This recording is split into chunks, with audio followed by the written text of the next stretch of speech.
नमस्कार दोस्तों, जय माता दी। दोस्तों, मैं हेमलता उपाध्याय आप सभी का अपने चैनल पर बहुत बहुत स्वागत करती हूँ। दोस्तों, 29 तारीख को सावन का दूसरा सोमवार है और सावन के दूसरे सोमवार की आप सभी को बहुत बहुत शुभकामनाएं। भोलेनाथ की कृपा आप सभी पर यूं ही बरसती रहे। चलिए दोस्तों, आज हम जानेंगे सावन सोमवार के बारे में, यानी कि सावन का जो दूसरा सोमवार है उसके बारे में। बहुत सारी विशेष बातें सावन का दूसरा सोमवार है दोस्तों। तो आज एक अचूक उपाय हम जानेंगे जिससे कि आपकी मनोकामना शीघ्र अतिशीघ्र पूर्ण होने लगेगी। बहुत ही चमत्कारी उपाय है, यह भी जानेंगे। और सावन का दूसरा सोमवार महादेव की कृपा से सभी जलाभिषेक हो सके तो मंदिर में जाकर अवश्य करें। मंदिर जाकर जल अभिषेक जरूर करें। पूरे विधि विधान और नियम से बाबा भोलेनाथ का अभिषेक करें। सर्वप्रथम सावन सोमवार में आप लोग सुबह जल्दी जगा करें। जल्दी का मतलब जल्दी आप रात को जल्दी सो जाइएगा, सुबह जल्दी अपनी नींद, जिससे कि देखिए अगर हम रात में लेट सोएंगे तो सुबह जल्दी नहीं जाग पाएंगे। इसीलिए ज़रूरी है कि रात में जल्दी सो जाइएगा और सुबह जल्दी उठ जाइएगा। एक दिन पहले ही क्या करें कि बेलपत्र तोड़कर रख लें। बेलपत्र जो है वो सोमवार को, अमावस्या को, पूर्णिमा को या चतुर्थी को, इन तिथियों में नहीं तोड़ा जाता है। तो आप एक दिन पहले तोड़ के बेलपत्र को रख लीजिएगा, ठीक है। और उसे जो है अच्छी तरह से रगड़ कर पानी से साफ कर लीजिएगा। इसके बाद चंदन में थोड़ा पानी डालें, सफ़ेद हो चंदन या फिर पीला हो।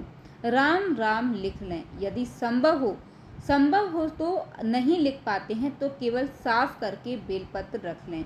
एक रात पहले आप अपनी पूजा की सभी तैयारियां कर लें। जैसे कि सुहागिन महिला को बहुत उत्साह होता है सावन सोमवार को, तो आप जिस किसी कलर के कपड़े पहने, आप एक दिन पहले साफ शुद्ध कपड़े निकाल करके रख लीजिएगा। आपको कौन सा कपड़ा पहनना है, कौन सी चूड़ी पहननी है। यदि आप चूड़ी बदलते हैं, वैसे तो सावन में सभी ग्रीन पहनते हैं, देखिए तो ग्रीन तो देखिए ऑलरेडी आप लोग पहने ही होंगे, लेकिन अगर कुछ विशेष बदलना है तो चूड़ी निकाल कर रख लें। यकीन मानिए आपका काम बहुत आसान हो जाएगा, क्योंकि व्रत में बहुत ज़्यादा काम होता है। साफ सफाई, पूजा पाठ, मंदिर जाना, तो बहुत बहुत ज़्यादा जिम्मेदारियां होती हैं। और जिस विधि से मैं आपको बता रही हूँ, इस विधि से करेंगे तो आपका काम भी आसान हो जाएगा। तो आप एक रात पहले यह सोच लें कि आपको क्या करना है और पूजा की सारी तैयारियां पहले से करके रख दीजिएगा। तो यह सारे काम आप पहले से ही करके रख लीजिएगा। अब देखिए दोस्तों, अगले दिन आपको क्या करना होगा कि सुबह पहले आपको जल्दी जागना है। उसके बाद आपका जो भी काम है वह कर लीजिएगा। सबसे पहले स्नान इत्यादि करने के बाद सबसे पहले आप जो है सूर्य नारायण को जल अर्पित करिए। पहले आप जो है पूरी तरह से तैयार हो जाइएगा, उसके बाद आप जो है सूर्य नारायण को जल अर्पित कीजिएगा। उसके बाद दोस्तों आप जो है अपने घर की पूजा कीजिएगा, घर की पूजा कर लीजिएगा और अपने पैरों में महावर वगैरह लगा लीजिएगा, सब कुछ कर लीजिएगा। यदि देखिए आप घर पर पूजन करते हैं, पार्थिव शिवलिंग बना करके आप पूजन करते हैं, तो आप पूजन करिए, पार्थिव शिवलिंग बनाइए, आप मंदिर जाइए। क्योंकि देखिए पूजा घबराहट में बहुत अच्छी तो नहीं होती है, तो घबराहट से अच्छा है कि आप अपनी जिम्मेदारियों को पहले जो है निपटा लीजिएगा। उसके बाद आप यह अपने जो भी पूजा पाठ का काम है वह कर लीजिएगा। कई सारी महिलाओं के साथ ये समस्या होती है कि सुबह उनके बच्चों को स्कूल भी जाना होता है, उनके हस्बैंड को जॉब वगैरह जिनकी भी लगी होती है उनको वहाँ जाना होता है। तो कई सारी ऐसी जिम्मेदारियाँ होती हैं जो एक महिला को, एक गृहिणी को निभानी पड़ती हैं। तो आप पहले जो है अपने बच्चों को भेज दीजिएगा, अपने पतिदेव को भेज दीजिएगा, उसके बाद आप अपनी पूजा में बैठिएगा। देखिए दोस्तों, समझने योग्य बात, सबसे ज़्यादा जो महत्वपूर्ण होता है वह ध्यान करना होता है। क्योंकि देखिए यदि आप जल्दी जल्दी पूजा करेंगी या घबराहट में पूजा करेंगी तो आप जो है ध्यान नहीं कर पाएंगी, आप बाबा भोलेनाथ की तरफ अपना ध्यान आकर्षित नहीं कर पाएंगी। इसके लिए ज़रूरी है दोस्तों, भले ही आप मंदिर जाने के लिए थोड़ा लेट हो जाएं, कोई दिक्कत नहीं। क्योंकि देखिए जब आप अपना सारा काम कंप्लीट करके मंदिर जाएंगी तो आपको घर की टेंशन या चिंता नहीं लगी रहेगी और आप अच्छी तरीके से जो है शिव जी का पूजन कर पाएंगी और जो है उनका ध्यान कर पाएंगी। इसीलिए ज़रूरी है कि आप अपने सभी कामों से निपट करके जो है मंदिर जाइएगा। देखिए आप लोग सोच रहे होंगे कि मैं ऐसा आपको क्यों बता रही हूँ। क्योंकि मैंने भी ऐसा देखा है, बहुत सारी महिलाएं हैं जो इधर का उधर करके जो है जल्दी जल्दी मंदिर चली जाती हैं। उससे अच्छा कि थोड़ा सा हम जो है फुर्सत लेकर जाएं। यह फुर्सत आपके पास जब हो, सुबह हो तो आप सुबह जाइए और लेट से हो तो लेट जाइए, लेकिन जाइए ज़रूर। उम्मीद है दोस्तों मुझे कि आप घर पर पार्थिव शिवलिंग बना रहे होंगे और जो है पूरे विधि विधान के साथ पूजन कर रहे होंगे। देखिए, जो भी चीज़ आपके पास उपलब्ध हो, कच्चा दूध, घी, शहद, जो भी आपको मिल जाता है उनसे आप पूजन करिए। एक चीज़ आप लोग बहुत अच्छे से समझ लीजिएगा कि पूजा जो होती है ना, बहुत ही धैर्य के साथ की जानी चाहिए। अगर हम जल्दबाजी में पूजा करते हैं तो हम बहुत सारी चीज़ों को छोड़ देते हैं, और जब हमसे कुछ चीज़ें छूट जाती हैं और जिस कामना के लिए हम जो है व्रत करते हैं, पूजा करते हैं, वह उसका फल हमें जो है पूर्णतः नहीं मिल पाता है। इसीलिए ज़रूरी है दोस्तों कि पूजा जो है धैर्य के साथ की जाए। देखिए दोस्तों, आप लोग सोचते होंगे कि मैं आप लोगों के साथ यह सब बातें क्यों शेयर कर रही हूँ। तो देखिए, मेरा केवल और केवल एक ही उद्देश्य है कि आपसे कोई भी चीज़ छूटे ना, आप हड़बड़ी में कहीं कुछ गलत ना कर लें। तो पूजा जो है बहुत ही सावधानी से करिएगा, किसी भी प्रकार की कोई गलती मत कीजिएगा। अब देखिए, यदि आप घर पर पार्थिव पूजन कर रहे हैं तो आप जो है पार्थिव पूजन करिए, उसके बाद मंदिर जाइए। यह ध्यान रखना है हमें कि घर के मंदिर को बासी छोड़कर कभी भी पूजा नहीं किया जाता है। बाहर तो एक सामान्य बोलचाल की भाषा में बड़े बुजुर्ग बोलते थे कि घर पर दिया जलाकर के ही बाहर जाना चाहिए।